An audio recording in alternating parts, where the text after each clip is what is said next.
এই মুহূর্তে রাজধানী মোহাম্মদপুর টাউন হল বাজারে আছেন সিনিয়র করেসপন্ডেন্ট ওবায়দুল্লাহ মামুন। সরাসরি যুক্ত হচ্ছি তার সাথে। মামুন, হঠাৎ করে আটার দাম বৃদ্ধি নিয়ে বিক্রেতারা কি বলছে? ট্রেডিং কর্পোরেশন অফ বাংলাদেশ টিসিবির হিসেব অনুযায়ী গত এক সপ্তাহের ব্যবধানে পেঁয়াজের বাজার বেড়েছে, পেঁয়াজের দাম বেড়েছে প্রায় ৫৮%।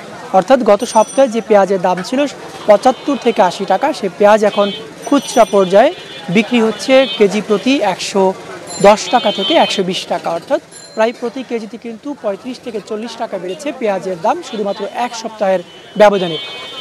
খুচরা ব্যবসায়ীরা বলছেন যে পাইকাররা, অর্থাৎ যে মোকাম থেকে আড়তদার থেকে যেখান থেকে পেঁয়াজ ক্রয় করা হয়, তারা বলছেন যে ক্রেতাদের যেটা মোকাম যে রয়েছে সেখান থেকে তারা বেশি দামে কিনতে হচ্ছে।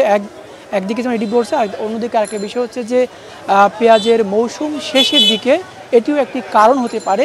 তবে এই দুই কারণের বাইরে যেটি রয়েছে, হঠাৎ করে যেহেতু কেজি প্রতি ৩৫ থেকে ৪০ টাকা বেড়েছে, সেটিকে সিন্ডিকেট রয়েছে কিনা বা নতুন করে সিন্ডিকেট পেঁয়াজের বাজার হানা দিয়েছে কিনা, সেটি কিন্তু একটি দেখার বিষয়।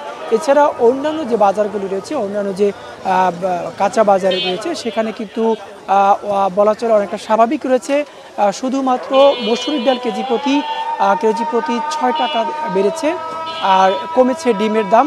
এছাড়া চালের দাম কিন্তু স্বাভাবিক বলা চলে, একদমই কিন্তু অর্থাৎ নিম্নমুখীও নয়।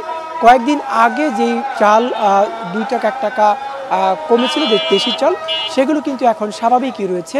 এছাড়া কিন্তু মিনিকেট চাল রয়েছে, যেগুলো বিক্রি হচ্ছে ৭২ থেকে ৭৫ টাকায় এইগুলো। এছাড়া মাছ মাংস কিন্তু একদমই স্বাভাবিক, অর্থাৎ খুব বেশি একটা পরিবর্তন নেই মাছ মাংসের বাজারের দাম। শুধুমাত্র হঠাৎ করে এই বাজারে পেঁয়াজের দামটি হঠাৎ করে এক সপ্তাহের ব্যবধানে ৪০ টাকা বেড়েছে। এটি এখন বাজারে সবচেয়ে বেশি আলোচনার বিষয়, যে পেঁয়াজের হঠাৎ এই দাম বৃদ্ধির পেছনে কারণ কি। এই ছিল আমার কাছ থেকে সবশেষ খবর কাঁচা বাজারে।